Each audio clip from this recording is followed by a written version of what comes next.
Hi, good evening. Welcome to this special Committee of the Whole meeting for Tuesday, September 8th. It is 5 p.m. and we're going to dive right into the agenda. I guess I should call roll call first. So I'll just start at the top of my frame and go around. And if you could please say here, Lorraine, Councillor Allen. Here. Councillor McKenna. Present. Councillor Alfred. Present. Councillor McGuire is Present. muted. Thank you. Councillor Brennan. Present. Mayor Pankow. Present. Thank you. And CAO Morris, if I could ask you to do a roll call of staff. Yes, certainly. We have Mr. Cheeseborough here with us tonight, Mr. Dunlop, Ms. Costello, and Ms. Miller from staff, and myself. Thank you very much.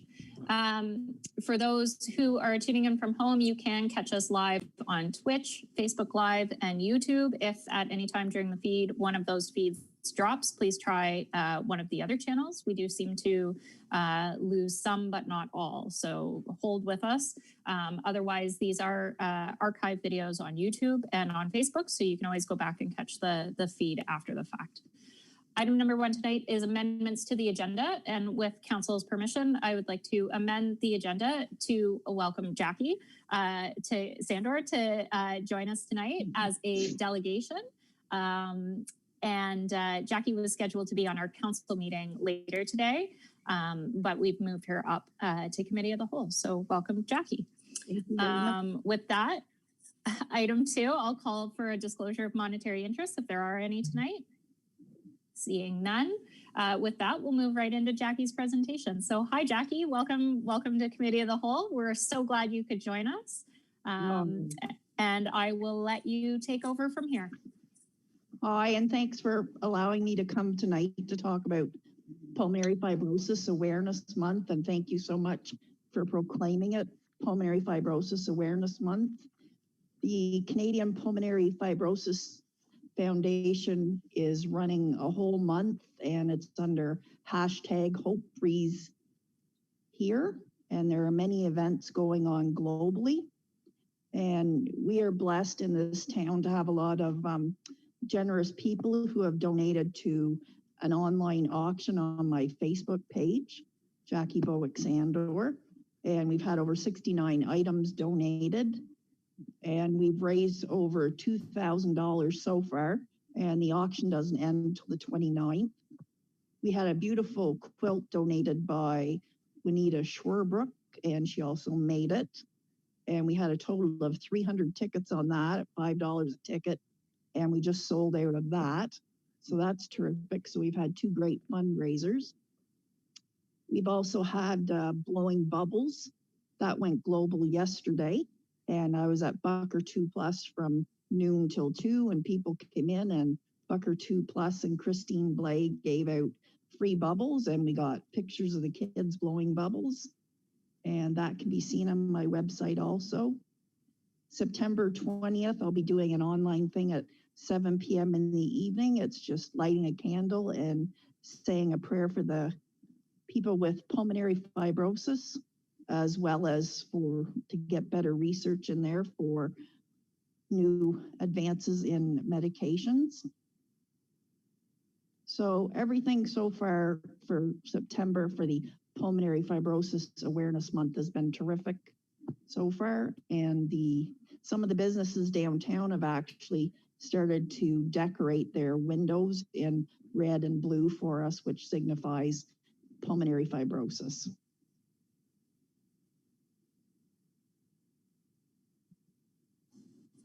That's wonderful. Thank you, Jackie. And I understand Mayor Pankow has a proclamation to read. Mayor Pankow, are you going to read that now or in council? Or Actually, I'll read that at the start of our council meeting subsequent to Committee of the Whole to make sure it's formalized. Okay, perfect. Sorry, Mayor Pankow, you have questions or comments? Just wanted to thank Jackie and I think all of us and so much in the community have known Jackie, well, in my case, probably most of my life. And but for many of us, followed your journey for years, both pre-transplant and post-transplant. And you've done such an incredible job of carrying the torch and helping raise awareness and helping all of us understand how much, so much better the impact of this disease and the opportunities that research and fundraising create and the difference it can make. So we appreciate your ongoing effort. We always appreciate Bruce's cookies. Hopefully we'll look forward to those again when they roll around. But I mean, you're living proof that medical science can advance this disease and treatment and give people an opportunity they otherwise would not have had. And we appreciate all you do for anyone else that is impacted by this disease. We know that their future is probably improved because of the effort you've made. Thank you very much. I really appreciate that, John. Thank you. Councillor McKenna? Hi, Jackie, and thank you for doing this. It's so nice to see you again. For those of you who don't know, pulmonary fibrosis is a really important month all year long, and I'm so glad you're raising the awareness. But for those of you who don't know, Jackie has also done a lot of work for a lot of folks just living with chronic health conditions. I remember when we first met around a support group for all kinds of folks living with serious chronic health, asthma and diabetes. And that was just a terrific group led by people living with chronic health conditions. And during COVID, many of them have been on my mind and on all of our minds as they make it through this pandemic. So Jackie, thanks for your leadership on pulmonary fibrosis, but also on your support to other folks living with chronic health conditions. I really admire and respect that. Thank you. Thank you, Peter. Thank you very much. Thank you. Anyone else? No? Oh, Councillor Brennan. Am I on? Yes. You're on. Yeah, thanks, Jackie. And you're an inspiration, and you have more energy than a lot of people I know, and you do it with grace and valor. So thanks for everything you do. Thank you very much. Oh, thank you, Jay. Thanks very much. Thank you. All right. Thank you, Jackie, so much for coming tonight. And hopefully you have an opportunity to tune in later or watch after the fact and watch Sean make the proclamation at tonight's council meeting. Okay? Terrific. Thank you very much. Bye. Thanks, Jackie. Bye. Okay, with that, we will move on to item 4, adoption of the minutes. We have no adoption of the minutes tonight because we are in a special meeting. I also understand that item 5, CAOs and directors reports, there are none, although now I see Malcolm's hand waving. Yeah, thank you, Madam Chair. No reports. I just wanted to correct a terrible oversight. I neglected to mention that Nadine Bennett is also with us this evening as our deputy clerk. Thank you. That's true. We would not be here without Nadine Bennett. Thank you. Okay, item number 6 is correspondence items. An email from Miss Amy Runsby dated September 1st, 2020. The topic being on-street parking recommendations, and the requested action is for council's consideration. This was an email that was received by all of council, so I believe we have all had the opportunity to read it, but it is available on the town's website as well as it pertains to the discussion that we'll be having later tonight under priority items. Item number 7 is in camera. We have no in-camera issues tonight, so with that, we'll move into priority items. The first being the authorization of a funding agreement from MTO Connecting Links program, always an exciting topic, 2020-2021, and the report is with Mr. Troy Dunlop. Troy, I'll turn it over to you. Thank you, Madam Chair.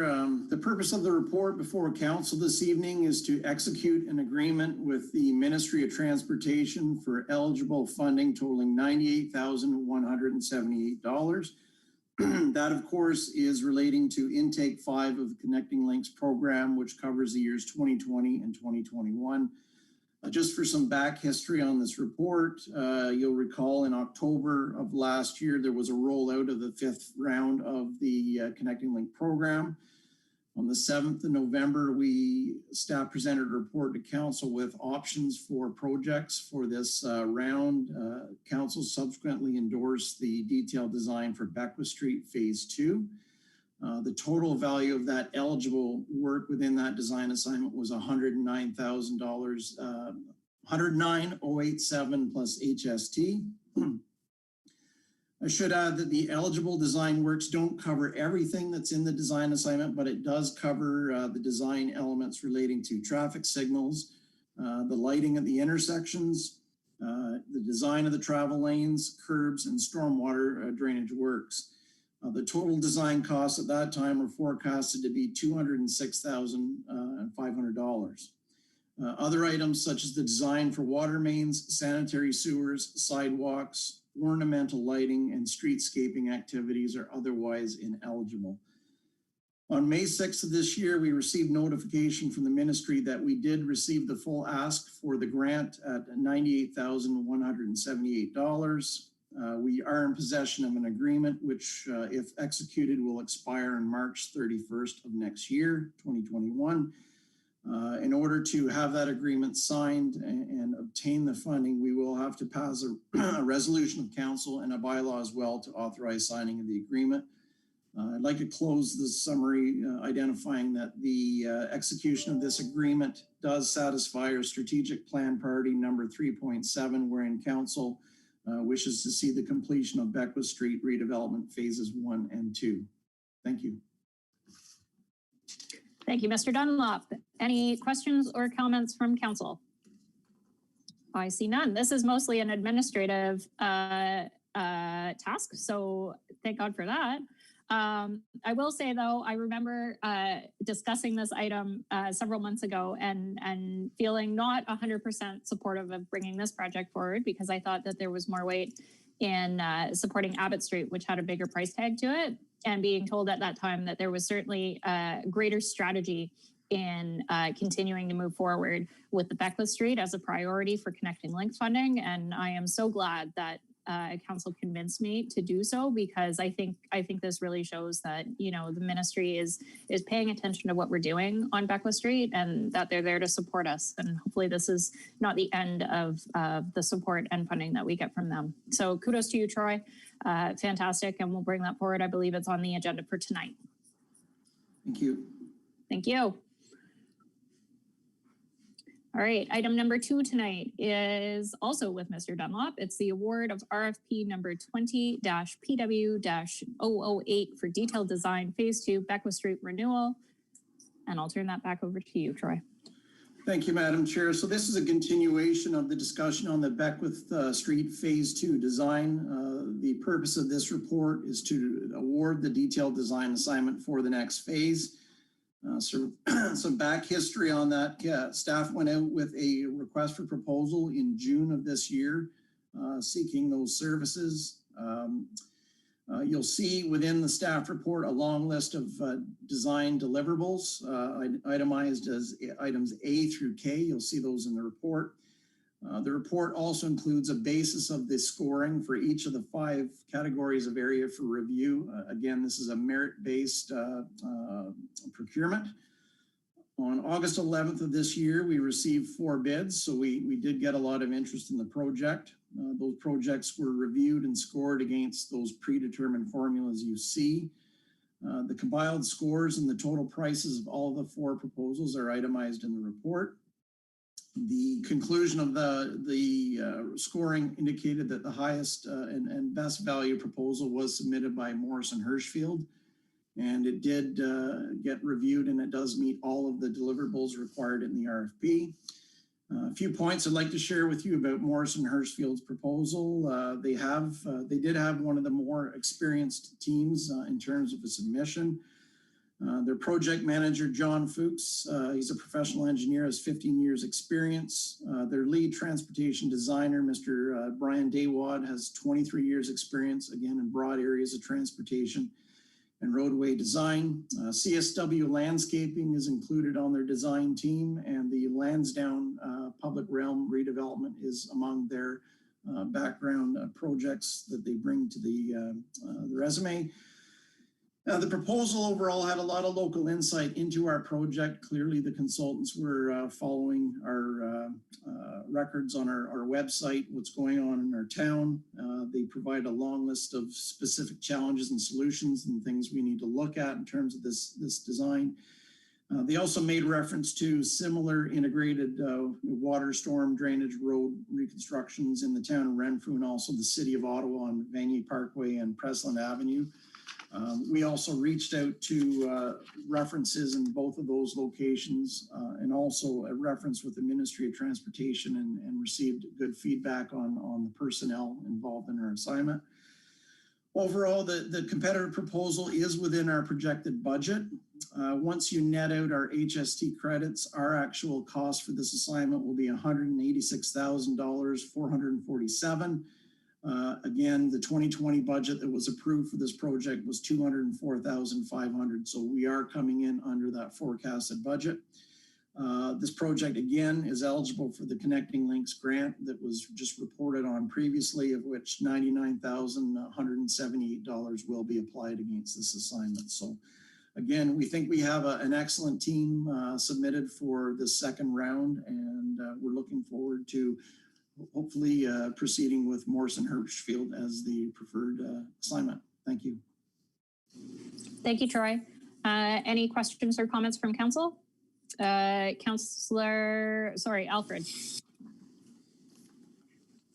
Thank you, Madam Chair. Just one, Troy, because I see in here that one of the deliverables is a PXO device at Church Street. And I know we ran into some language or perception issues over PXO before. So is this one of the ones where you press the button and it stops all the traffic, or is this more like what will be at William? Mr. Dunlop? Yeah, through the chair, PXO does respond immediately to pedestrian need. A lot of the reservations we had in phase one were with a location of a PXO between two signalized intersections. With Church Street, we have a bit more space, and of course, from the abutting two intersections. We do certainly want to address pedestrian movements at the Town Hall campus, and that PXO location continues to be a recommended location. Thank you. Anything further, Councillor Alfred? No, just a comment that there are two churches there too, so that may help as well at that intersection. Thank you. Councillor Brennan. Yeah, thanks. And thanks, Troy. I'm really impressed with the scoring mechanism we have, so it makes it pretty transparent. Also on the deliverables, item J, public consultation on detailed design plan. What would be the, how would that roll out? Through the chair, the proposal called for a public information session, or PIC, to be delivered as part of the project. So we would be having a meeting either in person or through another forum. Again, that would be dependent on the pandemic situation we're all working through. There would also be two presentations to Town Council on the design, one on an initial, we'll say 90% phase, and one on the final phase of the design when it's near recommended. Okay. Thanks, Troy. Thank you. Councillor McGuire, followed by Mayor Pankow. Thanks, Councillor Dwyer, and thank you, Director Dunlop. For the question from Councillor Alfred on the pedestrian crossing versus, I think, was it the traffic attenuated crossing is the one that gets lights. Is there any opportunity if the consultation during the design phase goes in that direction that we could get a pedestrian crossing at that intersection that's synced with the lights so it's not impeding flow of traffic?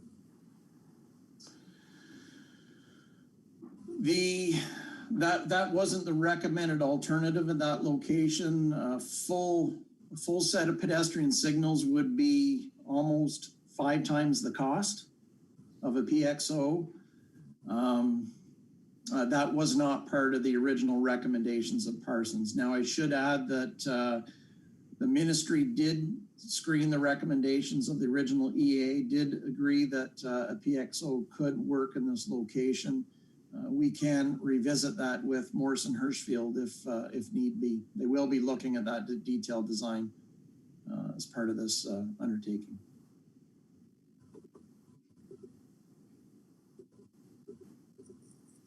Oh, thank you. Sorry, Mayor Penko, and you're muted. Thank you. Director Dunlop, can you advise the completion date or expected completion date of this work, understanding? Oh. There you go. We can see you now. Okay, so not my video there. Okay. Advises the completion date, understanding we would likely be seeking connecting link funding on the next intake, which I assume would probably be towards the end of Q1 next year. And I guess we need to make sure that we have all of our decisions completed in time. Through the chair, so there is currently an intake for the next round that we will be submitting projects for in November of this year. We anticipate there'll be another round of connecting links again in October and November next year as well. This assignment will see all of the detailed design works completed by the end of March next year.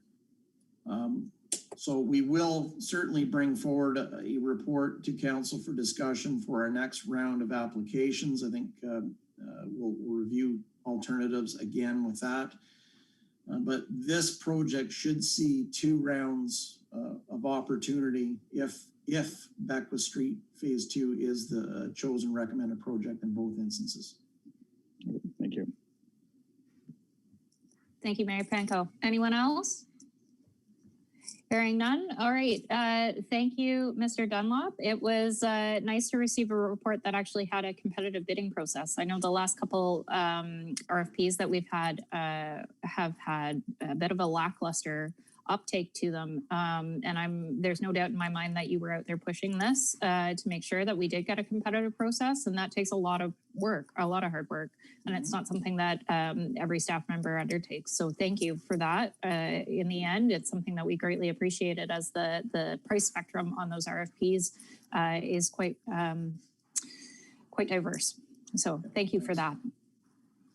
Okay, with that, we'll move into the final item on tonight's agenda, the Downtown Parking Study Next Steps and Implementation Report. It was deferred from the August 24th, 2020 Committee of the Whole meeting. I'll open the floor to CAO Morris if he wants to give a further update to what has already been provided, and then we'll go into a roundtable discussion. Okay, thank you, Madam Chair. So tonight's report is a follow-up to the J.L. Richards study, parking study that was done earlier this year and presented to committee on July 13th. So that study, I won't go back in time to necessarily review the whole thing, but there were 9 recommendations that came out of the study. Things like improve wayfinding, improve accessible parking, develop bicycle parking standards, and so on. There were 2 recommendations that are really the focus of tonight's report and recommendation, and they are number 7, to maintain paid parking, but reduce the number of blocks where it applies. And the 8th one is to install pay and display meters to support paid parking. So this evening's report is really a catalyst to advance those 2 recommendations and look at not only confirming the paid parking model that Smith Falls has had for some time, but also to move forward with implementation.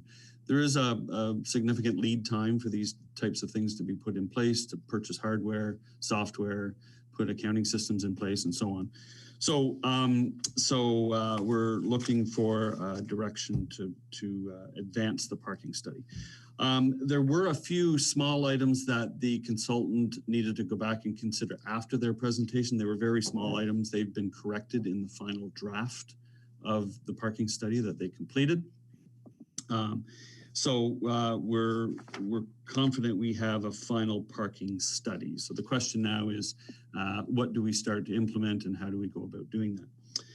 So with that said, there was some discussion in the report about reducing the area where paid parking would apply. And the change that's happened since then is we went back and we looked at it, and essentially the consultant, J.L. Richards, suggested that paid parking be maintained on Beckwith Street and Main Street. So Main Street from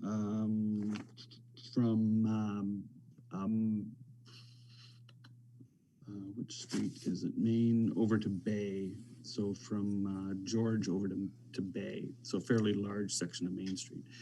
So we went back and we looked at the parking utilization and turnover study that was done in 2018 and realized that there were intersecting streets that along Beckwith that have experienced higher occupancy than Main Street. So staff are bringing forward a recommendation to relook at the areas, the side streets that intersect Beckwith, to have a discussion about providing paid parking on those as well.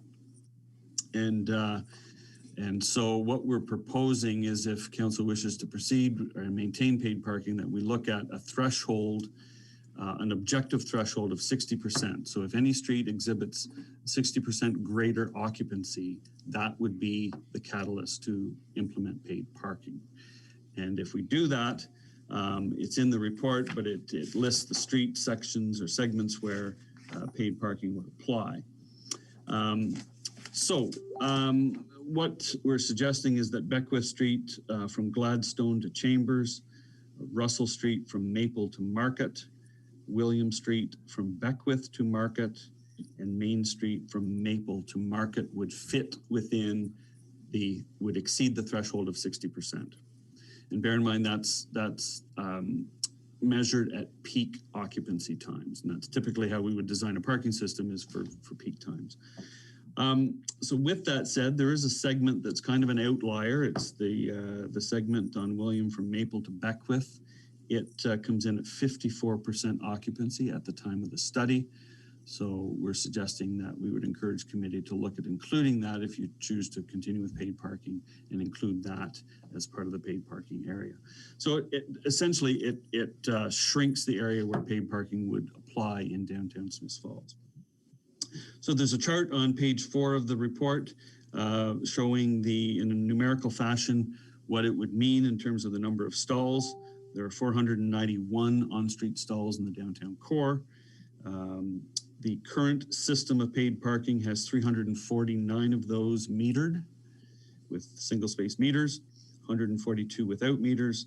The recommendation of staff would be to reduce it to 262 with meters and 229 without meters.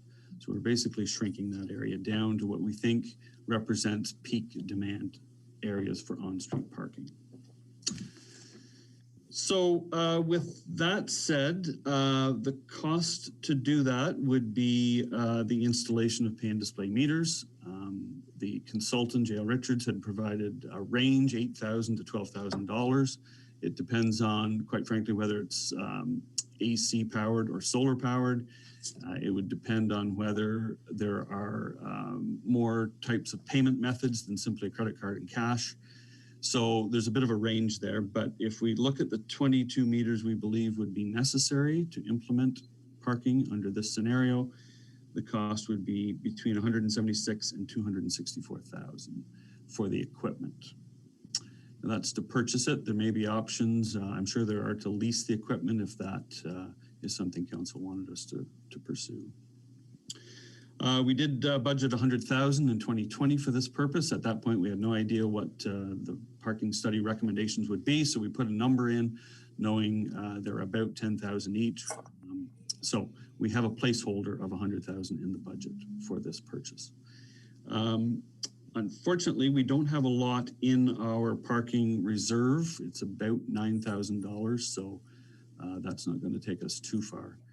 And I think that's one of the items for committee's consideration, is how do we pay for future upgrades And unfortunately, we find ourselves in a position right now where we have not put money away in a reserve to pay for this kind of upgrade. But what I can tell you is the meters that we have now are old, they're antiquated, they're not supported, and they're dwindling. We have a lot of spaces that are not metered because we simply don't have meters. So whatever decision council makes, we need to remove the single space meters that we have today.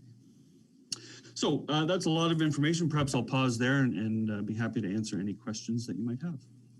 Thank you. CAO Morris, perhaps before we dive into questions, can you just summarize for the record what the stated recommendation is for a motion? Yeah, so it's a 4-part recommendation, and they're sequential. They build on each other. So the first recommendation is to receive the revised downtown core parking study prepared by JL Richards. And if that is done, then the next consideration would be to maintain the existing policy of paid parking in the downtown. That's a recommendation from JL Richards. The third would be if you agree with 1 and 2, staff would go away and come back with a revised bylaw. Our parking bylaw covers all aspects of parking, fees for on-street, fees for off-street, fine amounts, length of stay, winter conditions, that kind of stuff. It would need to be revised, so we would propose to bring that back to you for consideration. And then finally, if all of that happens, we would look for direction to proceed to a procurement process to either purchase or lease the pay and display meters. Okay, thank you, CAO Morris. With that, we'll open the floor to questions and comments. Councillor Alfred. Madam Chair, I think it might be helpful because also we want to address the fact that we received an email from Ms. Rensby with quite a few of her thoughts and recommendations with regard to downtown. So while the DBA, I'm aware that our chair, Michelle Bately, asked for possibly this discussion to be deferred. And while I admire our chair quite greatly, I don't think it's in the best interests of, I think it's counterproductive to delay it any more than the 2 weeks we already took. So it was a long weekend and one of our board members was on vacation, but we consulted over the weekend about that it may be helpful. We made recommendations to council, and yet in those recommendations, it didn't detail what the rationale was during the discussions around the recommendation to continue with paid parking by the DBA. So if council feels that would be helpful, I can give that rationale on mostly the paid parking. Everything else is fairly self-evident.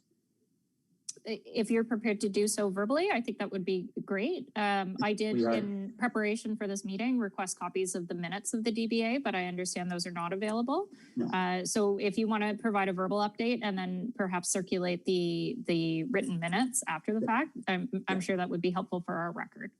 Just for the chair, the minutes wouldn't be adopted at our next meeting on September 16th. But again, when you have minutes don't reflect the discussion, they just say you had one and what are the recommendations. So we felt it might be helpful if we provided the rationale that we have came to the conclusions we came to. So I will try to make these as brief as possible, Madam Chair.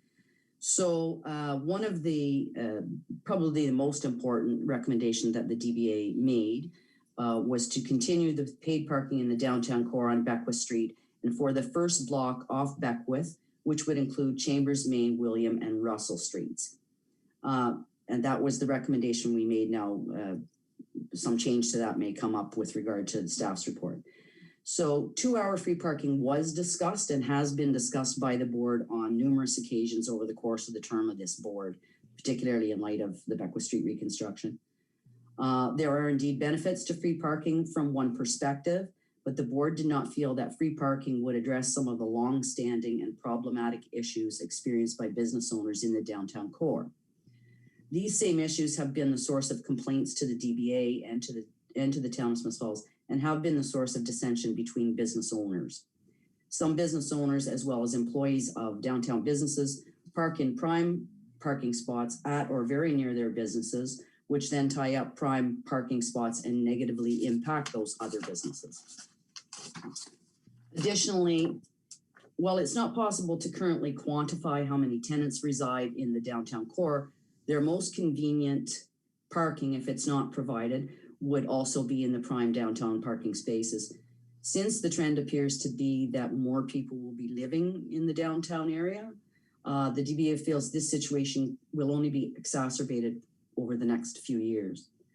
The DBA board feels that in order to keep prime parking spaces turning over in the high demand areas, paid parking would make it more attractive for those living and working in the downtown core to park 1 block away from the downtown core, where there would be no cost involved and no time limit on how long they were able to park there.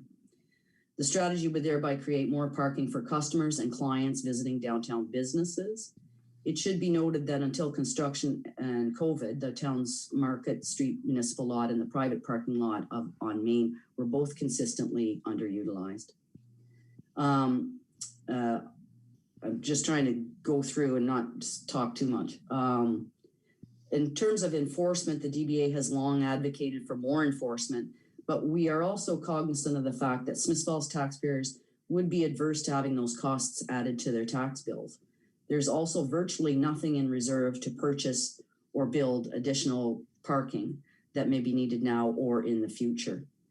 Ms. Rensby did request that the DBA conduct a survey, and we discussed that. The board doesn't feel that a survey would have a different outcome than what JL Richards outlines in their parking study. JL Richards consulted downtown business residents and stakeholders during the course of their community engagement. The DBA maintains its position as outlined because it addresses a number of the considerations that this and previous boards have been challenged with over the years in the downtown core and provides the necessary mechanism to fund current and future parking needs.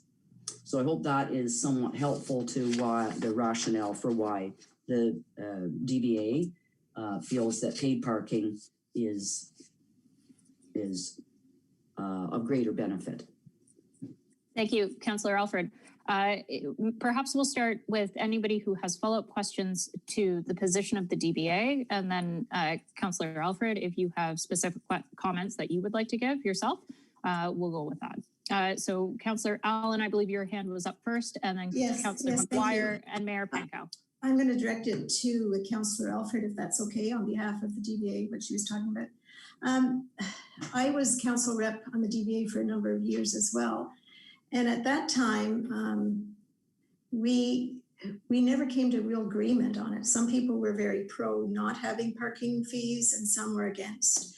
I guess I've got 2 questions for you, Councillor Alfred. The first one is, how representative numbers is the board members? Like, how many board members do you have now? We have 5 currently. 2 of them are downtown retailers. 1 is in banking. 1 is a landlord, and me. And I don't remember, and this may be directed to CEO Morris, but I don't remember getting any feedback from JL Richards about what that survey said. Now, maybe I've forgotten, but I'm curious because I don't know, like I've been in communities that have 2-hour free parking lately, and it seems to be really successful, especially in the downtowns that are busy. And I hope we want our downtown to be busy. I'm hoping it will be very busy. And I know that we're going to have 2-hour, we're going to have penalty for that, and that causes money to be used for people doing that. But I still think I prefer to see some free parking in the downtown, and especially even some of them have less time in front of banks, for instance. And we have a bank in our downtown that people come and go to constantly during the days. Anyway, this has been an ongoing issue since this all started. And I think in the 9 years that I've been, 10 years coming up, that I've been a councillor, parking has always been a big, uncertain discussion with so many people on all different sides and so many people on one side and then changing because they get information or they have a gut feeling. It's a really hard decision. And here's something I was thinking about when I was trying to figure this out. Right now, when we don't have to have anything, couldn't this be the ideal trial period where we try those things and then just see if they work? And then when, you know, if it goes terribly wrong and we find that people are abusing it and we can't keep up with the, you know, penalties for doing that, we could change it. But for me, I just think we need to try that because, you know, our downtown is changed now, and don't we want people coming and going easily? And I understand some of the issues around it, but I also think that they can be overcome. Sorry, I've talked too much. Thank you, Councillor Allen. I was going to say I should have been more clear. Do you have further questions that you want to come back to later in the night, or was that pretty much it? No, I'll start there. Maybe I'm the only one that feels that way. Okay, so Councillor McGuire, I'll move on to you, but if you could limit your questions to those pertaining to the DBA's comments. Thanks, Councillor Dwyer. I don't have any comments specifically to the DBA report, so I'll pass it on to Councillor Brennan if there's comments or questions for that. Nope, sorry. I believe it was Mayor Pankow next. Yes, thank you. Councillor Alford, did the DBA consider, I guess, being an outlier in contrast to neighboring communities? Carleton Place, Perth, Marysville, Wolford, North Grenville is an example, who, I guess in many ways our merchants compete with for traffic and sales when those communities do have a certain period of free parking in their downtowns. Was that part of, was that considered as part of the equation? I wouldn't say so. And again, this would be only general conversation that I would be repeating to you in terms of with the other board members. We are reticent to compare ourselves to anybody else, but particularly the smaller niche communities. If we were going to make a comparison, I think population-wise and most probably like us, I would look at Carleton Place, or we would look at Carleton Place. But again, in any meaningful way since last Tuesday, no. And I guess a follow-up question, I guess from what you were saying, my sense is that the DBA's, the board's objective is to ensure that there is a good turnover of parking spots in the most desirable locations. And in a sense that Smith Falls taxpayers would be reluctant to subsidize parking fees / fines in order to ensure we have a good turnover and good availability from time to time. Is that yes, you fairly well nailed it. When we were discussing this, we were cognizant of the fact that parking needs to pay for parking. That wouldn't be a popular stance to take to say that the taxpayers, all the taxpayers, both residential and commercial, would be subsidizing parking in those few blocks downtown. So this I'll reserve most of my comments for later, but I'll just add now. I mean, this is an equation with a lot of variables. And there is no simple answer, and there is major repercussions potentially to whatever decision we make here. And I think there is more than potentially one way to solve that issue and to create good flow of good turnover and good availability of spots. And that may be a matter of having free parking, but having stricter enforcement, potentially higher fines. So there's different ways of doing this. And so in many ways, I'm not sure we have enough information to make a final decision, but I'll reserve the rest of my comments for later. Thank you, Mayor Pankow. Does anyone else on council have questions pertaining to the comments from the DBA? I see none. Okay. Councillor Alfred, I know that parking and the DBA and the divisiveness between it and its board is a long-standing issue. So I am not surprised that we are receiving comments from the membership indicating that they disagree with the decision of the board. I'm not surprised to see that the board it doesn't feel that further consultation is necessary, because I don't disagree. I don't know what more could come out of consultation than what JL Richards has done. So I respectfully receive their motion. I don't think it changes the opinion that I have long had on parking, both as a planner and as a councillor and a resident of Smith Falls. But I think it's helpful to have the comments from the board presented, and I thank you for bringing those forward. So from there, if you do have other comments that you want to make, perhaps we'll start there. And then if I go back to my list, I believe Councillor McGuire will follow. I don't have any more comments at this point in time, Madam Chair. Okay, thank you. Councillor McGuire, then you are up next. Thanks, Madam Chair. I appreciate the report from the DBA, and I think it's they're doing an amazing job over the last couple months. We've got pandemic response to give us some feedback on this. So I really appreciate the work that the DBA has been doing, and Michelle Bailey as the chair and Councillor Alfred as our representative. So I don't take it lightly that I don't agree with their perspective on it, but I do accept them as a significant stakeholder. And I also see the controversy associated with that recommendation. The question of paid or unpaid parking, to me, isn't so much of a question of does the town pay for it or does the user pay for it, but it's which user should pay for it. Is it a penalty-based system or a fee-based system? In my head, a fee-based system is a penalty on everyone. Everyone that has to use that spot is inconvenienced by paying some small amount to keep the system going. A fine-based system just punishes the people that are abusing it. So that to me is more appealing. When I look at the numbers, if I think maybe $1 an hour is a reasonable amount when this is something that people are getting for free in other communities. So one $50 fine would cover 50 hours of parking on the street.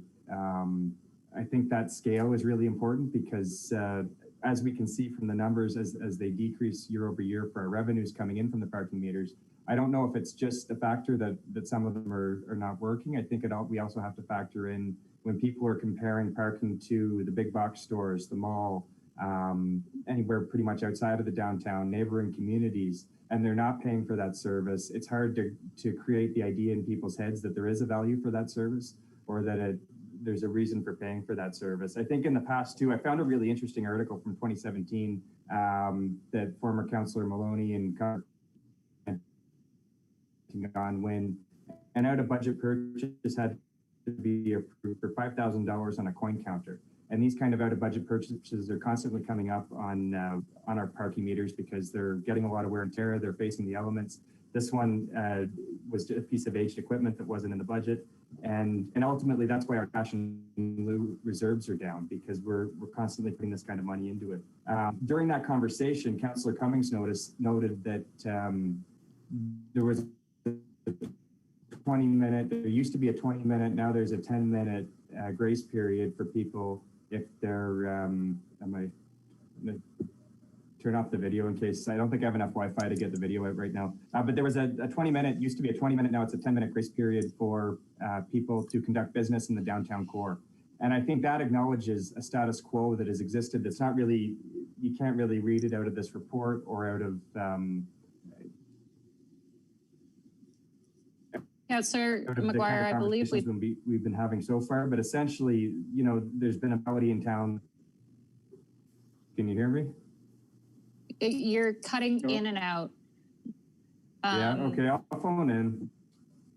Okay, so perhaps we can go on to Mayor Pankow, and Councillor McGuire will chime back in here in a second when I see him come live.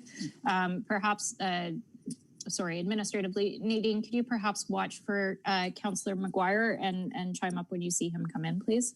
Yeah, I'm watching. Thank you. Thank you. Okay, Mayor Pankow. Yes, thank you. As I sort of referenced earlier, I think the most critical thing here is what are we trying to accomplish? And obviously for the success of our downtown merchants and restaurants and everything that everyone's down there, and to attract new businesses, one, we don't want to put obstacles or deterrents up that may turn people away. So paid parking, while it may not deter me, it may deter some people, and I guess depends on price and convenience. So there is some risk and some deterrent if we have paid parking. A lack of available parking obviously is another deterrent. And if we don't have paid parking, we don't have sufficient enforcement, and we have abuse in the downtown, well, then it's going to be an issue where people can't find a parking spot and they'll move on to somewhere else. So it's a difficult decision. And I think and we consider all the factors, we look at our declining parking revenue. Part of that, I think, is one, our fines today, $5 for an expired meter is not a deterrent. I mean, someone may stay there for extra hours knowing the worst that's going to happen is they get a $5 fine. Second to that, our enforcement really is only about less than 50% of the time do we have enforcement in the downtown. So people tend to probably understand that, well, maybe I'll take a chance. I won't put money in the meter and we'll see what happens. So even if we have paid 2-hour parking downtown, or paid parking anywhere in the downtown, we still need enforcement. We're still paying for enforcement. And the difference is we have parking revenue, which will help cover that. But if fines are not sufficient, then people will still tend to abuse that. So if it comes down to it, I mean, one, I would love to have more feedback from the DBA membership. I think those are the stakeholders who have the most to worry about here. Those are the ones who are the biggest vested interests. They're the ones who invest in their downtown, rent their own buildings, run businesses. And I'm not sure we have a fulsome response from those people. And I also would really hesitant to be the only small community within our area that is charging people to stop and shop and spend money in our downtown. And I acknowledge that taxpayers may be somewhat reluctant to support parking, and that may be the case to some extent for some period of time. But the fines are sufficient, the enforcement is strong, the enforcement is more diligent, and the enforcement is more consistent, more than a few days a week. Then the fine revenue should help to support the bigger objective and ensure we have turnover. So as much as it's different than how we've always done it, I would prefer at this stage we either defer any final decision until we've had fulsome response from the DBA, or maintain the status quo for the time being, and not make a decision tonight to spend $200,000 potentially plus on paint display machines that, one, I think detract from the downtown. I don't think they add to the streetscape in any way, shape, or form. They're a bit of an annoyance. They still require maintenance. So I'm leaning strongly towards giving a free parking in the downtown, giving free parking a chance, but stepping up our enforcement, increasing our fines, and looking towards those as other sources of revenue. Thank you, Mayor Pankow. I see Councillor Brennan's hand up, but perhaps before we dive in there, we'll try Councillor McGuire if he's live. Thanks, Councillor Dwyer. Can you hear me now? I can, yeah. Thank you. Okay, great. So I guess just to sum up, I'm not sure how much got through before, but I definitely agree with Mayor Pankow and Councillor Allen. I don't see the business case for going forward with this now. I would, I look at the parking study that was done in Almont last year, where they got over, I think, around 360 responses, where 75% of the visitors that were surveyed indicated that they would be less likely to visit the downtown metered parking was introduced.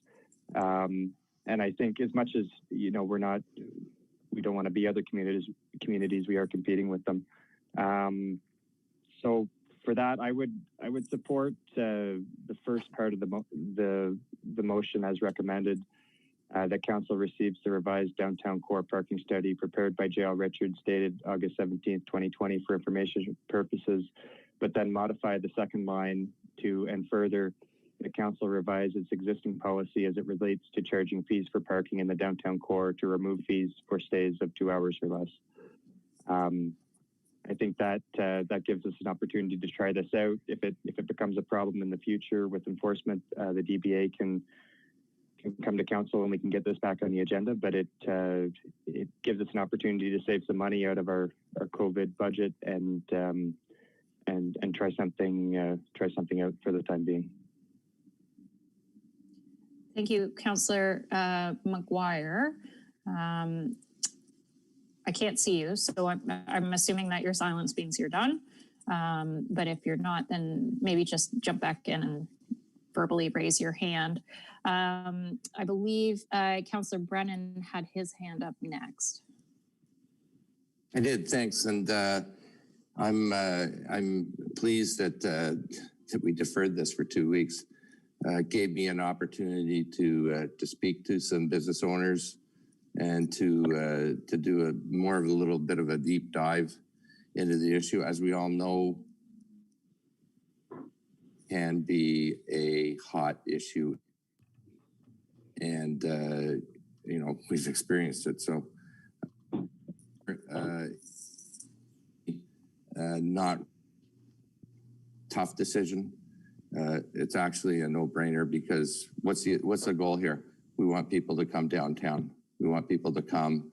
And if I want to go downtown and say, go to the bake machine, or I want to pick up a shawarma or a sandwich, I'm going to park, then I'm going to have to put my thing in the car. Where's the incentive for me to do that? Whereas if I'm in Perth or any of the other municipalities all around here, and so, you know, I certainly support 2 hour free parking downtown. And the infrastructure that C.L. Morris described, 177 to 265 K to put that in. My thought would be, well, let's put that into, say, the parking lot on Market Street. And let's put some kiosks there and encourage people to use it if you want to park longer than 2 hours. Maybe ask businesses if you could give them a deal for that so they can park there, they don't take up the spaces, stuff like that. But, you know, with other municipalities around us, and if we're going to charge for parking, yeah, they may come to Smith Falls, but they'll go out to where there's free parking, maybe on Lombard Street. I'm ready to support that motion that Councilor McGuire had just read tonight, and let's get forward here because you know, we've got a new street coming, and you want people to use it, and I don't think they're going to use it if you're gonna have to have that inconvenience. I guess my other question would be, how are we subsidizing parking if we have 2 hour free parking, if we have proper enforcement? From what I understand, you can enforce the yin-yang out of this for the 2 hours. There's an app available. I know it's used in other municipalities, and it's a revenue generator. So that's my thoughts on this. I'm certainly ready to adopt that tonight. If my colleagues need more time, I'm fine with that. You know, I've always thought that if somebody has more questions, they want more information, i.e., talk to actually the DBA members and get a response, a refrain response from them, I'm fine with that. But that's my feeling tonight.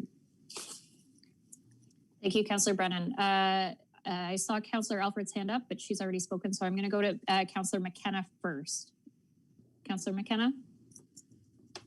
Thank you, Madam Chair. I agree. It's complex. It's something I've not had any experience debating parking fees, etc. So I did rely on a duly elected DBA board and respected board for their leadership, not just on parking, but on others. And I relied on the consultants report, the experts in this area, and then I relied on the staff report. So I hear the arguments and there's everybody I've talked to has an opinion, and they're all based on their guts or their history in parking and not. So I was really dependent on the consultants here because my worry was, so what if we don't charge? So what's the risk? As I understand, the risk is people without good enforcement, the risk, and that will be tricky, will be, I heard the DBA is worried about businesses and their employees hogging the best spots, or people certainly overstaying the 2 hours. And from what I heard from the consultants and others is that the risk there is they get a nice $50 fine. They say, screw you, Smith Falls. You know, they're upset that they went 2 hours and 20 minutes because we're really watching that. And then I heard that it will be more, if we decide that we want to modify this free parking agreement, it will be very difficult to install post final construction some of the infrastructure that we might need. So, you know, initially I leaned heavily on the consultants because they were the experts and the DBA. I am swayed by all of the discussion regarding our neighboring communities and understand that. I think, when I think of Smith Falls, I think we're a service community. Our hospitals, our banking, our health, and our infrastructure. A lot of people come here for those services and shopping. And some of the smaller communities, they go there for shopping and less about the service. So they might come for different reasons to park here. So I'm open, and I have been swayed tonight listening to my colleagues about shifting away from this, but I'm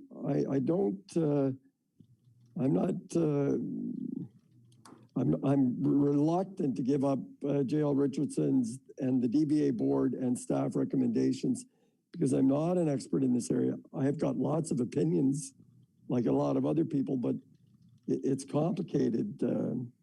So I'm not quite ready to give up on the staff recommendations on this just yet. Thank you. Thank you, Councillor McKenna.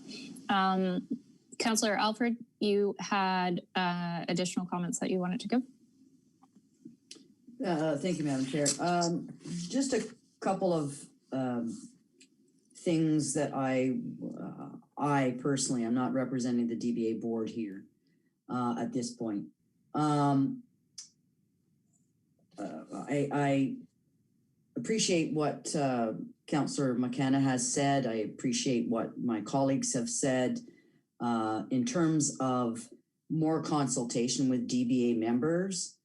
I feel like these discussions, and we've had recent experience with this, everyone has an opinion. Everyone's opinion differs. The longer we draw out this conversation, the more divisive it becomes. Already the DBA, it has been intimated that the DBA is not on the side of business in Smith Falls, which is ridiculous, but those are the intimations. Some of it, the conversation has become accusatory. The whole town is weary of these divisive conversations. Me personally, I would just as soon decide tonight, because protracting this process is only,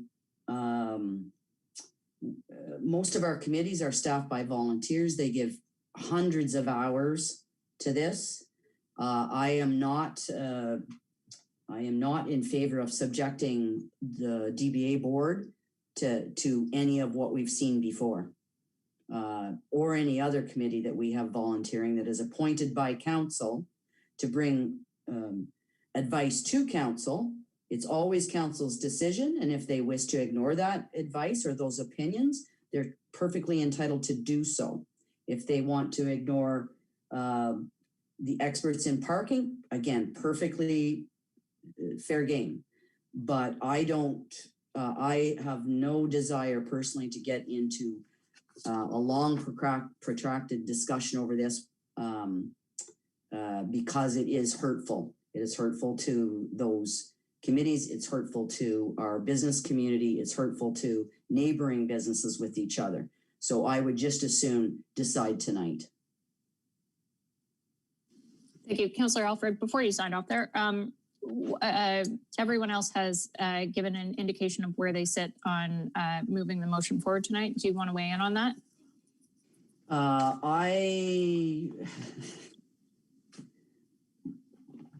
I've got to refresh my memory about what the four parts were of it.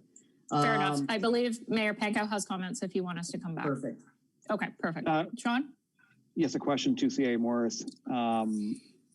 Did the JL Richards study truly answer the question of pay versus free parking? Or is that not really part of the framework of the study? Through the chair, they were very clear in their recommendation that they believe paid parking is, that was their recommendation, was to maintain paid parking. And the rationale behind that, of course, is multi-layered, but it's about encouraging turnover and compliance and ultimately continuing a user pay system. And really, I think that's the decision before you is, should it be user pay or taxpayer supported? It would be exceptionally, it would be an outlier to be able to pay for the parking system through fines only.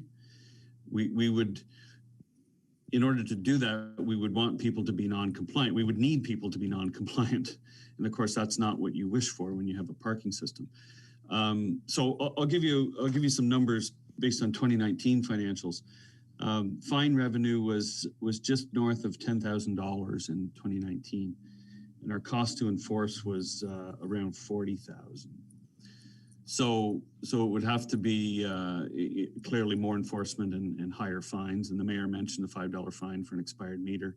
I think it's $20 if you stay over 2 hours. So the fine amounts vary, but you know, if that were the direction of council, we could come back with a fine structure that would get us as close as possible to user pay. But I think it would be a stretch to think that the taxpayers would not have to support the system, because it does take more enforcement. I can assure you it takes more enforcement to do in a non-paid environment. There's no question in my mind. Thank you, CAO Morris. If I can finish my thought then, Madam Chair? Yes. Okay. Yeah, so I, with the fines, as that example, I guess, if we have $10,000 in fine revenue based on what is primarily $5 fines and enforcement, which is very limited based on the contract we have now, that it's reasonable to expect fine revenue would increase multiples, probably 4 or 5 times potentially or more. Doesn't mean it doesn't create some friction from time to time. Also doesn't mean we can't have a bit of a grace period as well, should that happen. But again, considering all the factors we've talked about tonight, and the ultimate objective of creating a healthy and vibrant downtown for our business owners, I'm willing to support moving ahead with the 2-hour free parking, but looking forward to the report from staff on how we're going to increase enforcement and fine revenue. Thank you, Mayor Pankow. Councillor Alfred, I'll come back to you and then I'll give some closing remarks and call a straw vote. So do you want to give a summary of where you're feeling on that resolution that CAO Morris has brought forward? Sorry, you mean me? Yes. Okay.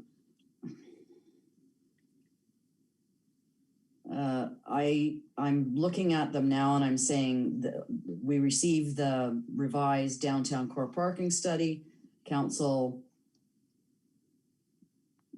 I can't in good conscience go along with free parking. Sorry. Directs, again, the next two are I'm not going to comment on those that's fine. because I'll support the DBA. Nope, that's fine. Thank you. So just to provide my own kind of commentary on this,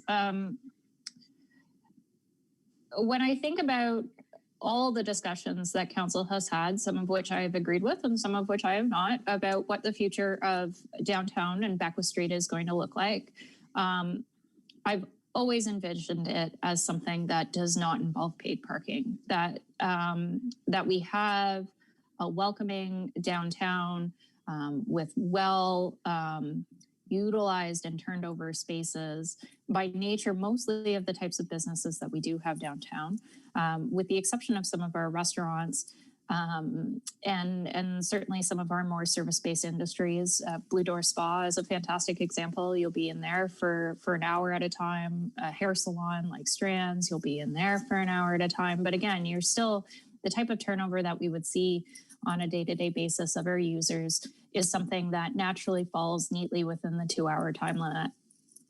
I also think about how often I, as a resident, and even I as a tourist in some of our other adjacent towns, use parking and how I prefer to use parking.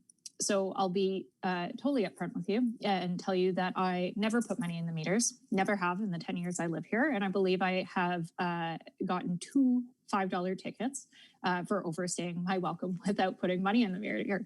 And I don't think I'm alone in that. I think that the average resident of Smiths Falls knows that parking enforcement is generally conducted during business hours during the week. So the likelihood of you getting caught not putting money in the meter after hours is very, very limited. And for the price of $5 once every 5 years, I will take that gamble 100 times, mostly out of the convenience. The types of trips that I'm making in my vehicle downtown are quick. They're in and out of stores.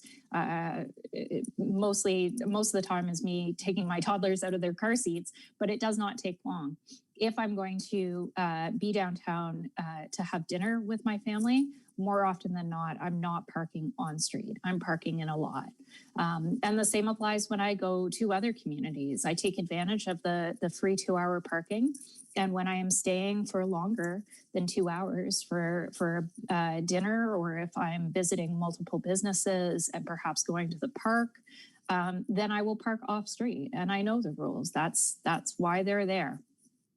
I do wonder whether or not it's truly cost effective for us to pay for parking and make the enforcement cost recoverable, as well as the $200,000 upfront for the meters. When I think about 50 cents for an hour at 60% peak occupancy on our streets, I think it's going to take us a very, very long time to get to a recovery model. And I just don't see that being worth it for the detriment that it does to our image of not having free parking for people to be welcome to Smiths Falls.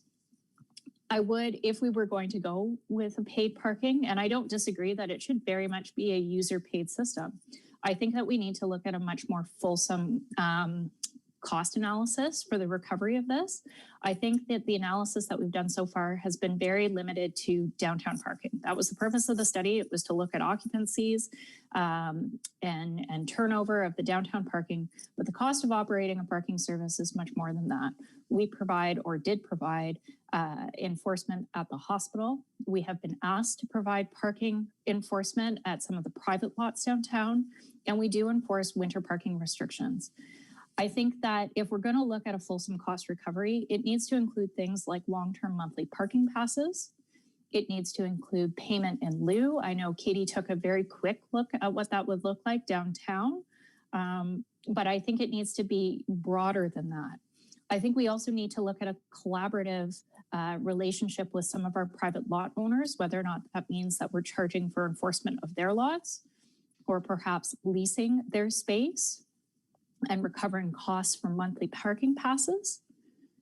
But I think we are wrongly making the assumption that the average user actually does pay for parking, and that the income that we will raise off this paid parking will make this system truly cost recoverable. And I just haven't seen those numbers yet. That wasn't the purpose of JL Richards' study. They took planning analysis of this, and they provided a recommendation based on what they thought was comparable. But I don't think it provided the local context that we were needing and the local context that we live and experience day to day. So for that reason, I would support Councillor McGuire's amended motion. And I am, as I was during the campaign, extremely supportive of free parking. And I would be happy to second that motion tonight at council. So with that, I'll call for a straw vote. And perhaps prior to that, I'll ask Councillor McGuire to reread his amended motion.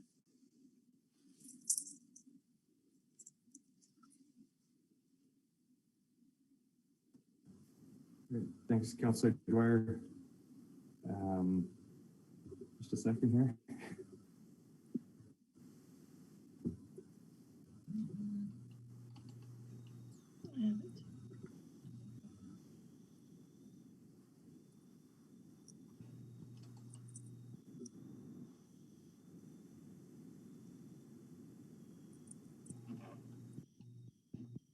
Sorry, Chris, I'm not sure if we still Maybe have Nadine can Yeah. read it. Have it here. Nadine, do you have the amended motion? I do. Councilor McGuire sent it to me. So the new wording would be that council receives the revised downtown core parking study prepared by JL Richards dated August 17th, 2020 for information purposes. And further that council revise its existing policy as it relates to charging fees for parking in the downtown core to remove fees for stays of 2 hours or less. I believe that's correct, right, Councilor McGuire? Yes, thank you, Nadine. No problem. Okay, perfect. So those councillors in favor of supporting, CAO Morris shot his hand up there. Point of clarity, CAO Morris? Yes, thank you. So I would go further and look at the third component of the recommendation and just wordsmith it to take out on-street parking, because we'll still need to do the analysis. Well, I'm assuming we'll still need to do the analysis of off-street rates and fines. Thank you. Point taken. I see nodding heads, so I believe we'll accept the amended wording, but can I call a straw vote? Those in favor of the amending wording proposed by Councillor McGuire and amended by CAO Morris? I can't tell if, there's Chris's hand. So 1, 2, 3, 4, 5. And with that, we'll bring that forward at the next council meeting. So thank you all for your patience. That was a very robust and diplomatic conversation, which is always refreshing to have. Yes, whew, we made it. Congratulations, guys. Thanks very much. And I believe with that, we will motion for adjournment. I see Councillor Brennan, seconded by Councillor Alfred, all in favor. Thank you. And as a matter of technicality, I believe we will take a 5-minute recess. Thank you. And we will be back for council. So those watching, and we'll see you in a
Good evening and welcome to this regular meeting of Smith Falls Town Council for Tuesday, September 8th. We have all members of council in attendance this evening. I've got two announcements tonight. Of course, we all probably noticed the big yellow school buses back on the road today. And many of us have children who have returned to school or are returning to school this week. So just a reminder, of course, our crossing guards have all returned to their posts. And please slow down, watch for children, watch for our crossing guards. And also a reminder, it's been about 6 months since we've had kids at school and school buses on the road. Remember what to do when you're approaching school bus which is stopped. The fines are one thing, the life and safety of the children are the more important thing. Please be patient and understanding, give some extra time, and when the overhead lights are flashing and the armor is activated, make sure you stop. There is no ifs, ands, or buts. Also tonight, earlier at our committee of the whole meeting, Jackie Sandor with the delegation spoke about her journey with pulmonary fibrosis. This is Pulmonary Fibrosis Month, and as promised, Jackie, I have a proclamation to read tonight. Pulmonary Fibrosis Month, September 2020. Whereas idiopathic pulmonary fibrosis is a rare, progressive, and unpredictable lung disease associated with uncontrolled fibroproliferation that results in a progressive decline in lung function, and the majority of patients dying from respiratory failure within 2 to 5 years. Whereas approximately 5,000 to 9,000 people are living with IPF across Canada. Whereas IPF is a disease that generally progresses chronically, irreversibly, and whereas Canadian Pulmonary Fibrosis Foundation maintains a global mission to spread awareness and find a cure for pulmonary fibrosis through involved patient advocacy and support services, thoughtful education and press initiatives, and steadfast research and funding opportunities alongside active participation in legislative efforts. Now, therefore, I, Sean Pankow, Mayor of the Town of Smith Falls, do hereby proclaim the month of September to be Pulmonary Fibrosis Month in the Town of Smith Falls, and urge all community members to become informed and involved to fight to eradicate this serious disease. Thank you, Jackie, for your commitment tonight and for helping inform all of us and continue to do so. As for disclosure of monetary interest, there is none. We have no adoption of minutes. Reports. Are there any reports this evening? Councillor McGuire. Thank you, Your Worship. We've got our next Police Services Board meeting coming up on September 24th, but in the meantime, the survey for the business plan is live. It's on Speak Up Smith Falls, and it's a little bit difficult to get to, so I'm just going to try to share my screen and go through it. Hopefully this works. So there's 2 ways to get to the Speak Up Smith Falls. One is if you're on the sfps.ca website, sfps.ca under recent news and community involvement. The 2023 year business plan has a link to the town's website. Then when you get to the town's website, it has to, you have to click on the link for Speak Up Smith Falls, and you'll go from the Speak Up Smith Falls to the survey. So if I can get that to load. So you don't have to worry about scrolling in, the button's right on the right-hand side, and it takes you to the Speak Up Smith Falls. You could also just type in speakupsmithfalls.com. Under featured projects, it's on the top left. You click on view project, it brings up a window with all the details. Now to complete the study, it's down at the bottom under Have Your Say. You have to click the button for complete form. And if you're not logged in or you don't have an account for Speak Up Smith Falls, you're going to be asked to create one before you're allowed to take the survey. So it's a good forum to be on, and it's a good, there's lots of other town projects being published on here. So you just sign in or register, and then you'll be able to fill out the business plan for the next 3 years survey. That's going to be up until September 21st, and more information on the next Police Services Board meeting will be coming as we get closer to the date.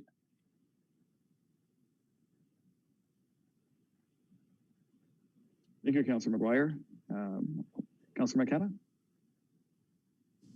Thank you, Your Worship. I just want to remind people that most people do not, unlike local municipal politics or what they call the lower tier, Smith Falls and Perth and Carleton Place, the upper tier is Lanark County is our upper tier. And most people of Lanark County and Smith Falls don't pay much attention or heed to the county level. And I would encourage people, there's an opportunity coming up for the first time since COVID and even before. We're going to try Zoom meetings starting tomorrow night at County Council at 5 o'clock. As your representative, I've always been, I just know that the residents of Lanark County and Smith Falls would really enjoy and learn a lot from what happens at the county level, everything from long-term care, ambulance services, housing, roads, etc. So if you have the opportunity, Zoom will be broadcasting those meetings. Go to the county website and please pay attention to that upper tier. They're spending lots of our money, taxpayers' money, and they're doing a good job. So please pay attention. And not only, we know that we've got a good following at the lower tier, it would be great to have the same level of interest at the county level. Thank you, Your Worship.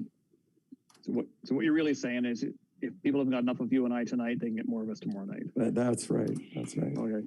Thank you. Councillor McGuire, you had something else to add?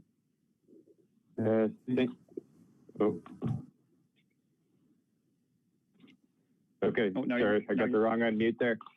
Can we get those posted on our town pages so that they get the same publicity that these meetings would get?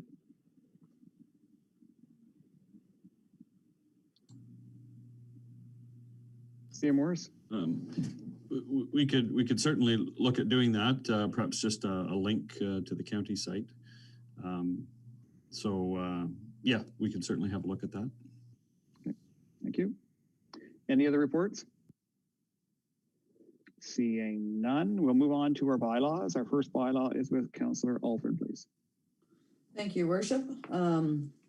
Moved by myself, seconded by Councillor McKenna, that a bylaw to confirm the proceedings of the Council of the Corporation of the Town of Smith Falls at its meeting held on the 10th, 17th, and 24th days of August 2020 be read first time and taken as read a second time. Thank you. Moved by Councillor Alford, seconded by Councillor McKenna. A bylaw to confirm the proceedings of the Council of the Corporation of the Town of Smith Falls at its meetings held on the 10th, 17th, and 24th days of August 2020 be read a first time and taken as read a second time. All in favor? Is carried. Discussion, Councillor Alford. This is just normal housekeeping to pass the minutes, Your Worship. I'll continue with third reading then. That a bylaw to confirm the proceedings of the Council of the Corporation of the Town of Smith Falls at its meeting held on the 10th, 17th, and 24th days of August be now read a third time and finally passed, signed, sealed, and numbered 10175-2020. Thank you. Moved by Councillor Alford, seconded by Councillor McKenna, that a bylaw to confirm the proceedings of the Council of the Corporation of the Town of Smith Falls at its meeting held on the 10th, 17th, and 24th days of August be now read a third time and finally passed, signed, sealed, and numbered 10175-2020. All in favor? That is carried. Councillor Brennan, I believe you're up next. I am. Moved by myself, seconded by Councillor Dwyer, that a bylaw to authorize execution of a Connecting Links program contribution agreement be read a first time and taken as read a second time. Thank you. Sorry, seconder was? Councillor Dwyer. Dwyer, okay. It is moved by Councillor Brennan, seconded by Councillor Dwyer, that a bylaw to authorize execution of a Connecting Links program contribution agreement be read a first time and taken as read a second time. All in favor? Carried. Discussion, Councillor Brennan? Yes, this came up at our previous committee of the whole. It's great news. It's 90% of eligible funding for design of the Beckwith Street project from Russell to Elmsley. And thank you to the provincial government for recognizing our infrastructure needs. Wonderful. Any further discussion? May I have the third reading, please? Moved by myself, seconded by Councillor Dwyer, that a bylaw to authorize execution of a Connecting Links program contribution agreement be now read a third time and finally passed, signed, sealed, and numbered 10176-2020. Thank you. Moved by Councillor Brennan, seconded by Councillor Dwyer, that a bylaw to authorize execution of a Connecting Links program contribution agreement be now with a third time and finally passed, signed, sealed, and numbered 10176-2020. All in favor? That's carried. Thank you. Miscellaneous motions, Councillor McGuire. Thank you, Your Worship. Moved by myself and seconded by Councillor Dwyer that Council receives the revised downtown core parking study prepared by J.L. Richards dated August 17th, 2020 for information purposes, and further that Council revise its existing policy as it relates to charging fees for parking in the downtown core to remove fees for stays of 2 hours or less, and further that Council direct staff to present a revised parking bylaw confirming paid off-street parking inclusive of a pricing strategy for off-street parking, length of stay provisions, and set fines for parking infractions. Your Worship, I would request a recorded vote. Thank you. CEO Morris. Thank you, Your Worship. I just wanted to clarify intent, and we just wrote that. So what it states is 2 hours are free. It doesn't distinguish between on-street and off-street. So is it the intent to have 2 hours of free off-street as well? And if so, that's exceptionally difficult to enforce. I'd love for feedback. So based on the discussion at the committee of the whole meeting, I believe it was centered around off-street parking. I can look to my colleagues for clarification or if there's any disagreement on that. Councillor Dwyer.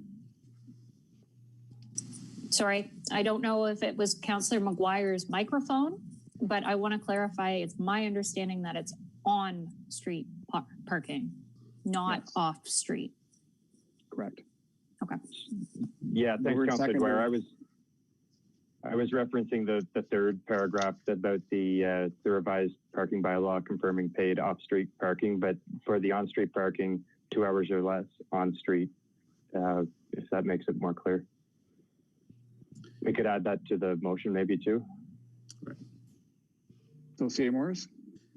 Yeah, so the second part of the resolution would read that Council revise its existing policy as it relates to charging fees for parking in the downtown core to remove fees for on-street stays of 2 hours or less, which by default suggests off-street fees would apply to off-street.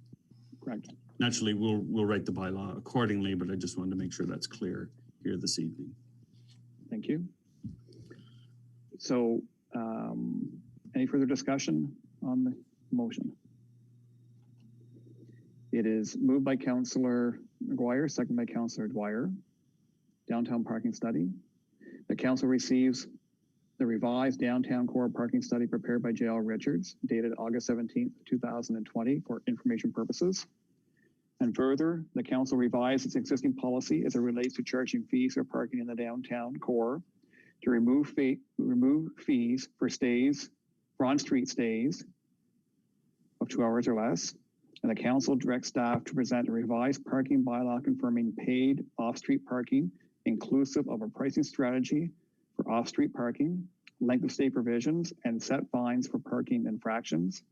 And a recorded vote has been requested by Councillor Alford. With respect to the downtown core parking study resolution, please state yay or nay. Councillor Alford? Nay. Councillor Allen? Yay. Councillor Brennan? Yay. Councillor Dwyer? Yay. Councillor McGuire? Yay. Mayor Panko? Or sorry, Councillor McKenna? My apologies. Nay. Nay. And Mayor Panko? Yay. So that's carried. Thank you. And Councillor McKenna, you have the final motion of the evening. Thank you, Your Worship. Moved by myself and seconded by Councillor Alford that the Council of the Corporation of the Town of Smith Falls award RFP number 20-PW 008 to Morrison Hirschfield for professional services related to the detailed design for the Beckwith Street Phase 2 renewal. and that Council of the Corporation of the Town of Smith Falls authorize the mayor and clerk to execute the final contract with Morrison Hirschfield for the amount of $207,041.99, HST included. Thank you. Discussion, Councillor McKenna? Yes, Your Worship, Director Dunlop informed us there was a very robust RFP process. We had 4 bids on this work to design the phase 2 of the Beckwith Street. Councillor Brennan commented on the very good review and scoring process that all of the bids went through. References were checked. This RFP, this bid met all of the deliverables and slightly under budget, given our provincial funding support. So the council was very pleased with this work and anxious to get on with phase 2. Wonderful. Thank you. Any further comments? I will call the question. Moved by Councillor McKenna, second by Councillor Alford. The Council of the Corporation of Town of Smith Falls award RFP number 20-PW-008 to Morrison Hirschfield for professional services relating to the detailed design for the Beckwith Street Phase 2 renewal. And the Council of the Corporation of Town of Smith Falls authorize the mayor and clerk to execute the final contract with Morrison Hirschfield for the amount of $207,041.99, in brackets HST included. All in favor? That is carried. Inquiries or announcements? Councillor Alford. Just one, Your Worship, I want to remind everybody that the Russell Street Marketplace will resume September the 12th. This has been a wonderful undertaking by the Chamber with support from other partners in getting us a break from our COVID worries outside. It's a COVID-friendly place, so I encourage people to take advantage of it while we still have some decent weather. That's all, Your Worship. Thank you. Councillor Allen.